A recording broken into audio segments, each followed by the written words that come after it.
Thank you very much, Cameron, for joining me. You're Today welcome. I'm speaking with Cameron Hutchinson. I hope I'm pronouncing your name correctly. Yes, you are. HR lead at Allsopp and Allsopp. I'm also pronouncing it correctly, right? No, I'm recruitment director for Allsopp and Allsopp. So it's Allsopp and Allsopp, not Allsopp and Allsopp. Yes. Because you're recruitment director for Allsopp and Allsopp. Yes. Uh, Thank you very much for joining me. And um, you do a lot of headhunting, and I wanted to understand what exactly excites you to actually to do headhunting versus just regular recruitment. Well, I think in this part of the world, because we have so many candidates which apply for a role, on average, you've got 1,000 applications for a role. Maybe only 20% of those are actually suitable. Rather than actually post a job vacancy, sometimes it's better use of one's time to actually go out and headhunt.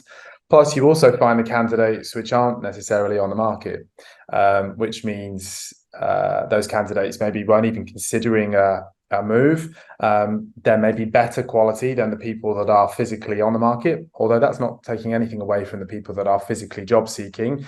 But it might be that a very happy, settled individual gets a message from me or one of my other headhunters for an opportunity that they can't turn down. I don't know whether or not you've ever been headhunted for a role, but it's a nice feeling when you get that message when you're not expecting it, so long as the message is delivered in the right way, obviously.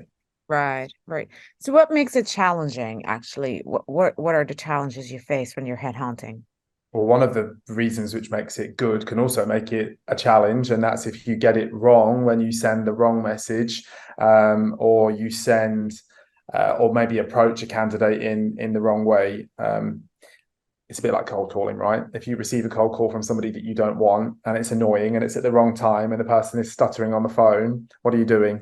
You're either telling them not to phone you back ever again, or you're putting the phone down on them. It's the same with a headhunt. Just because we might be headhunting an executive or a C-suite level individual doesn't mean they're going to be any nicer than an average employee potentially picking up the phone. So it's important to make sure that you get it right. And it's important that you make sure that the message is concise. Maybe you've gotten to know them a little before you've actually picked up the call or the message. It's impossible to know everything about everyone, but information is definitely key. And if you can be forearmed with some really good key facts about the individual, it makes it easier when you reach out to them. So what is the process actually to headhunt? Like, how do you look for these individuals? It depends really on the role. And really, if you think about the clients that you might be working with, some might want you to headhunt an off-market candidate for a middle or senior executive. Some employers might actually want you to go and completely market map the complete industry or area that industry operates in. And so the first thing before you even reach out to an individual is to research who is the best, who's the worst, who's in the middle, and go almost from top to bottom or bottom to top, depending on which way you prefer, and contact people systematically. But you can't do that unless you've researched them first and you properly matched the individuals based on the expectations that the client has. It's no good headhunting a really great candidate if the client says, hang on a minute, this is not actually what I asked for. Great candidate, but actually not what I asked for. I'm sorry. So you need to make sure that you do the research first on the market that you're actually approaching. And second to that is contacting the individuals. Now, how I personally operate is a multi-method. So don't just send a LinkedIn message. Don't just send a message on WhatsApp or a phone call. Try and do a targeted approach. Leave it a couple of days. If you don't hear back from the individual, try again. I'll usually do an initial message first, but depending on the urgency of the role, I might go straight to phone call. And that's when you get positive responses and sometimes negative responses. But in the end, they come back to you and they say, I know I was really rude to you when you picked up the phone that last time, but actually, I'm really super happy that you did. And I'm really enjoying this new job that you got me. So thank you. So it works Oh, both ways. right. What do you think are the challenges in general in job seeking here in this region overall? Because you do work on a regional level, right? Yeah. And even a global level. I imagine you also try to headhunt from outside. What do you think is the problem in getting these skills internally within the region to the jobs in the region? I didn't introduce myself properly at the beginning, but I actually operate the internal talent function for Allsopp and Allsopp Group, but I also operate an external executive search agency. And so talking about skills, if we divide it into the two levels. One is internal TA. You get so many people that will want to come and live the Dubai life, the Dubai real estate because of the glitz and the glamour and everything else. Sometimes when you're trying to identify a candidate for skills, it goes out of the window because actually skills, specifically if we're talking about experience or we're talking about what their CV says, sometimes that doesn't matter when you're recruiting in the real estate industry. It's personality, it's how they actually communicate, it's the first impression. How do they look? How do they sound? How do they speak? People buy with their eyes, sadly, Omnia, and it's the same in every sales industry. Real estate is no different. So sometimes skills that we look for in the real estate industry when we're hiring internally are different to some of our clients on an external basis.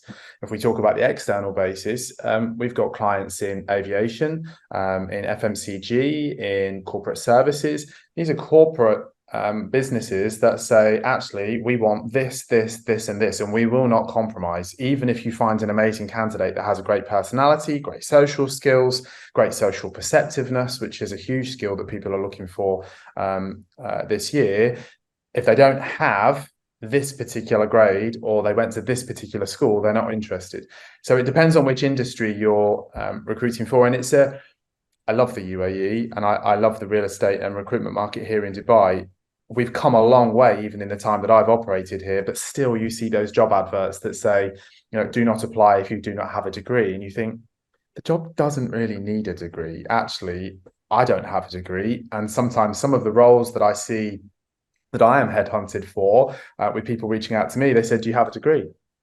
No. Oh, we can't take any further. Not that I'm interested to take it further, but it makes me laugh because I think, I've been in the region 7.5 years and I don't have a degree, but I'm still successful. So it depends on the client that you're recruiting for. But generally speaking, there's a lot of job seekers in this market, more so per job listing than anywhere else in the world. Right.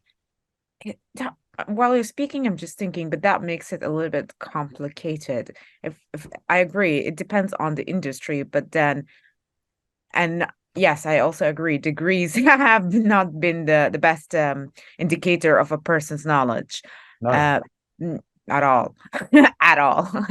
And I have multiple Not of with, them. notwithstanding, by the way, notwithstanding people that have degrees. My wife has a degree and she's very proud of the degree that she has. And I believe in some instances, having a degree is definitely a step above another candidate in certain industries. But I I thankfully do not have any clients on an external basis, nor do my internal TA responsibilities require us to have that level of, okay, well, don't consider a candidate if they don't have a degree. Because I think if you look at many top executives in the world, some of them have gotten there by sheer experience. Their personality, their charisma, their personality, their drive, not necessarily because they have a piece of paper that says they did well at this particular point in their life or their career. Do you know what I mean? Yeah, I do. And that's where I was going with. It's a bit complicated because you have these bigger schools that produce candidates very high caliber or even sometimes low caliber. And then you Mm. have job posts that could actually benefit from people who do not go to these schools. So how can we bridge? Well, how we bridge the gap is about educating There is a employers. fire alarm that went off, so I was like, what?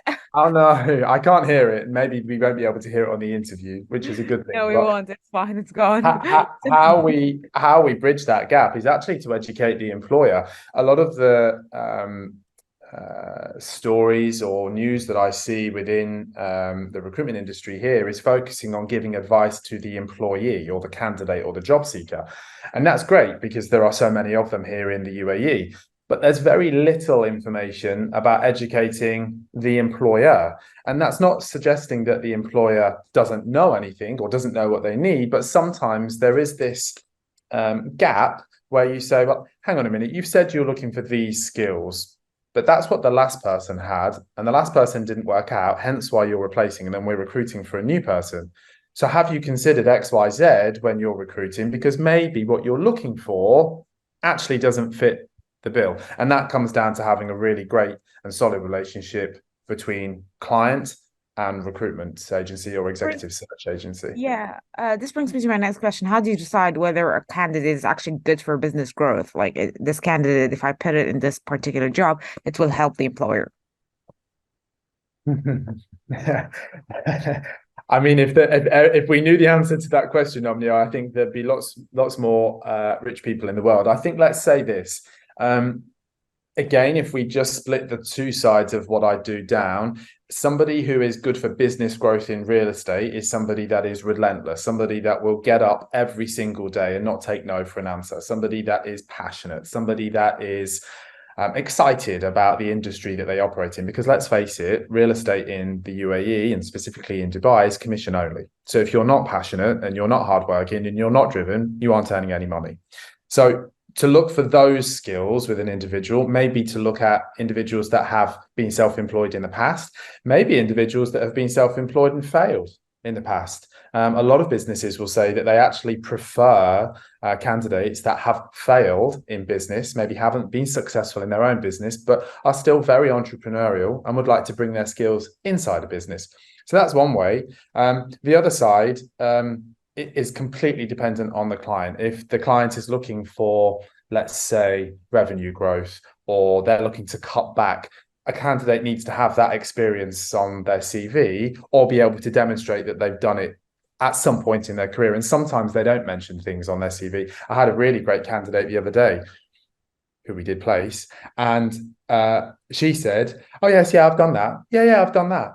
Yeah, I've done that as well." I said, "Well, none of it's listed on your CV." She said, "I know, but hardly anything is listed on my CV because we're told now, do we need a CV? Should we keep it to 1 page, 2 page, etc." So actually, it's about getting to know that candidate and plugging them in and saying, "Look, just trust me. You're paying me a job, or pay me to do a job, sorry. Trust me. If I get it Yeah. wrong, you can say you got it wrong."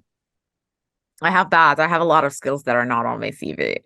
So When was the last time you updated your CV? Because on a serious note, I hear so many different people will say, even if you're happy in your job, you should continue to update your CV because things will happen, milestones will happen along the way. I haven't updated my CV for about 7 or 8 years.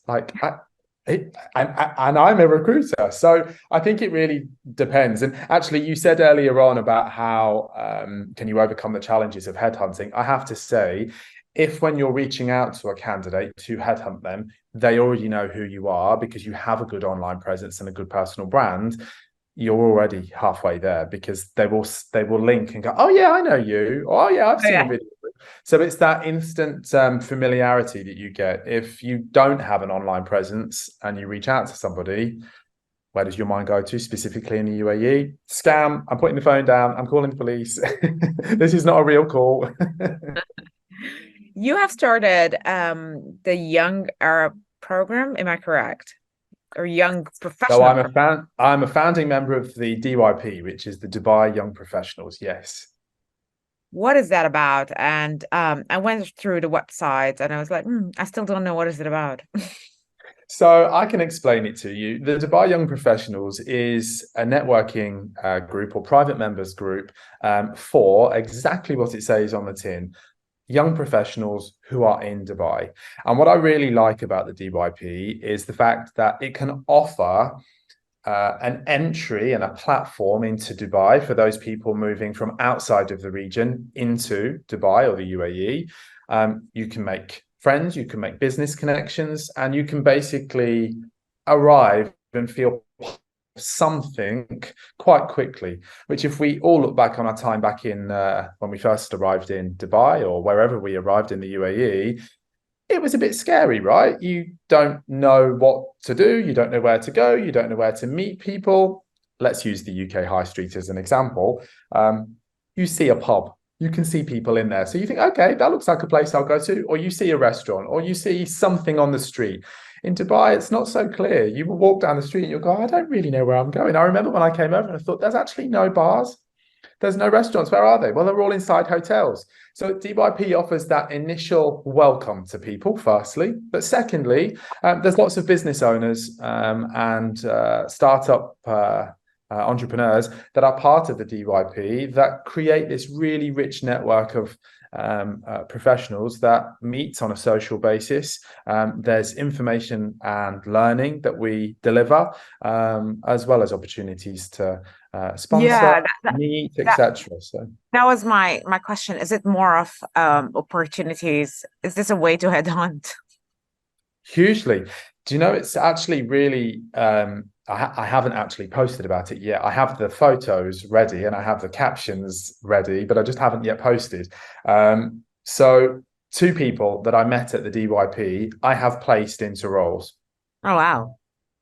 Simply, one, funnily enough, one, I didn't actually meet the candidate at the DYP, but I met her husband at Oh, DYP. We got talking, and I was like, she'd be great for a role. I must speak to her. Anyway, it yeah. went through. And of course, I did meet the candidate before we placed her, Wow. obviously. But there was that one. And there's also somebody that we've hired internally at Allsopp and Allsopp Group that, again, I met at DYP. These people I would not have either Right. remembered or known if I hadn't been a member of a networking group. And that's just one networking group that I'm part of. Right. And that brings me to my final question. With all what you do, you've been doing it for 7 years and a half. That's quite a long time. What do you think is the biggest challenge overall for your job as a headhunter, when it comes to recruiting people who perhaps do not fit in, but have the potential to fit in later on, fit in the role? Well, it's quite an ambiguous question.